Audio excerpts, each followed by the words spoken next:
So, guys, Starbucks. Right? Starbucks. Look at, but why are both of you smiling so much about Starbucks? Here's what I'm thinking why. Because both of you put Starbucks on the map, personally, in your own little way. So, Megan, what does LikeFolio have on this consumer discretionary name that is the definition of scale, and that is Starbucks? Yeah, so I'm really excited to talk about Starbucks today. I'm definitely a frequent visitor of the establishment, but all of that aside, when we're looking at purchase intent, we're listening to all consumer mentions of people talking about ordering from Starbucks, whether they're talking about a specific menu item, maybe they're, using the app and picking it up. And we can see strength in this name up a significant amount. I think 9% quarter over quarter for the quarter or year over year for the quarter that just ended at the end of December. But the market knows it. The stock is still up about 41%. I think in the same time period, we measure that year over year growth. So we think that, Starbucks is looking really strong. Consumer demand is growing. Yeah, so earlier this week, Starbucks announced that they'll be having oat milk at 1,300 of their Midwest locations. So I did a poll on Twitter about this because the alternative dairy business is so hot right now. I mean, we talk about alternative meat, like Beyond Meat, the Impossible Burger, but alternate meat, dairy is actually so big. So this poll is really interesting because, of course, almond milk won, but oat milk was really popular too. And so what is oat milk? It's made from like oatmeal. It's made from oats. Shouldn't milk come from cows? Isn't this a discussion that it just has to be had at some point? I mean, milk's supposed to come from I think people disagree with you, and this is really. I mean, clearly, you see oat milk sales have skyrocketed 636%. So this is becoming really popular. And Megan, I know you have data specifically on the plant-based mentions with Starbucks. Yes, so actually your Twitter poll is kind of what inspired us to take a look at Starbucks a little bit differently. We track all of these different diet trends, especially at the beginning of the year, and this plant-based diet that you're seeing right now. So this is mentions of people who are consuming plant-based ingredients or they're following a plant-based diet, and you can see it absolutely booming. It's by far our fastest growing diet trend that we track. I think up about 139% year over year. It's just insane. So I think it's really smart that Starbucks is jumping on this train because people are starting to replace some items with plant-based options. This is not to say that they're necessarily going vegan, right? There's a pretty big distinction between a vegan diet and a plant-based diet. But I think that Starbucks is making the right moves to bring consumers what they want. All right, Megan, I got a quick question. The fact that plant-based discussions are up is not really shocking because I'm relatively sure a year or 2 years ago they were probably zero in terms of plant-based discussion, right? So they have to be higher.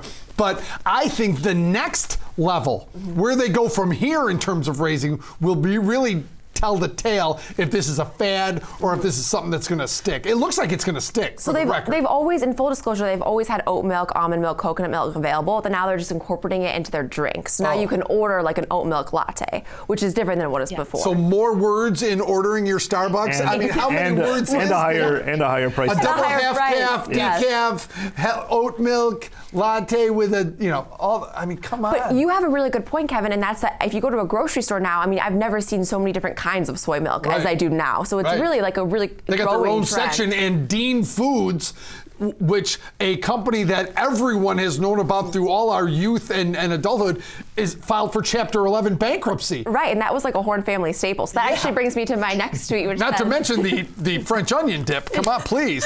No kidding, that too. So our next tweet says, fewer people are putting cow's milk in their coffee. More people are putting substitutes like almond milk in their coffee. Cows declare bankruptcy. So this was actually following a tweet about Dean Foods. I thought this was so interesting because Dean Foods is, to me, a household staple. And now it's so sad what's happened to them, really. It's amazing. Megan, do you have any, let's put it this way. There has to be a corresponding drop-off in dairy with the rise in plant-based, right? Or drop-off in meat. There's got to be a corresponding drop-off somewhere else, correct? Correct. I think that whenever we're looking at this, we do see a lot of, dairy-free mentions, non-dairy, a lot of people that don't tolerate lactose very well. So I think that's the big distinction for these other options and why, oat milk and almond milk and coconut milk are really starting to increase in popularity.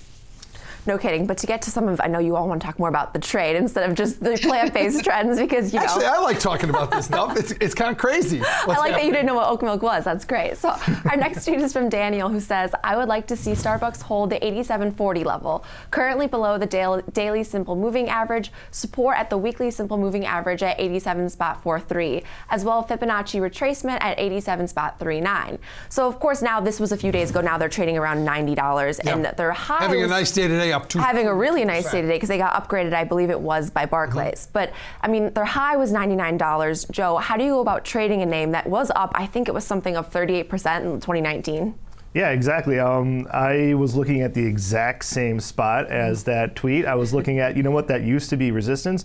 It now has become support. We're above that area. We're above that 87 area. I think that would be an area where I would be interested in selling a put, where I'd be wanting to get back at the name. I think there should be support there. That's an area where I'd want to be support. I think both ways I'd want to be long the stock. Then I was also looking at the all-time high, the 52-week high, the 99.72. I think that could be the next target for the stock, get back that round 100 number. So bottom line, I would look at Starbucks. If I thought volatility was high, I'd sell a put. If I thought vol was low, I'd buy a call. I'd have a target of 100 on the call purchase, maybe 92.5 to 97. I might look at, and I'd look at something maybe the 90, 87.5 put, if a put spread. If I were looking at a high volatility.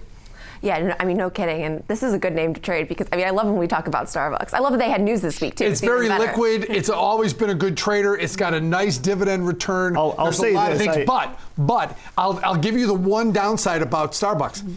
They need to show that they're continue to grow because they have a PE like a growth stock, and their margins have to stay chunky like they are now. And I think international sales could be a huge thing for them. Because if they're not growing internationally, you could see more of an Under Armour story. Because those two things, like growth and margins, they're probably not happening in the U.S., so they better be getting them overseas. No kidding. And I don't know if the analysts are taking this into their projections, but I have a 3-week-old baby, and my wife and I are certainly adding to their bottom line the past 3 weeks. You are personally out there. With our almond milk coffees, absolutely. And I have to say I got an almond milk latte today, like an hour ago, so I'm also helping their bottom line. Megan, final thoughts on Starbucks. What is LikeFolio seeing in terms of the future? I see a little divergence in your chart, though.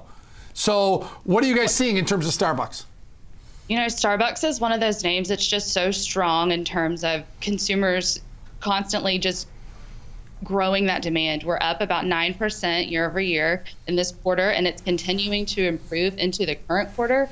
They're doing a really good job of increasing these mobile app usage and pickup. So, you know, they're kind of making it easier for consumers to shop with them and then also spend more money. You know, they've done a really good job increasing the average ticket size that our data isn't necessarily going to reflect. So I think that, you know, we're definitely not seeing any negative signals from Starbucks from a consumer happiness and demand perspective, and we're seeing some strong growth.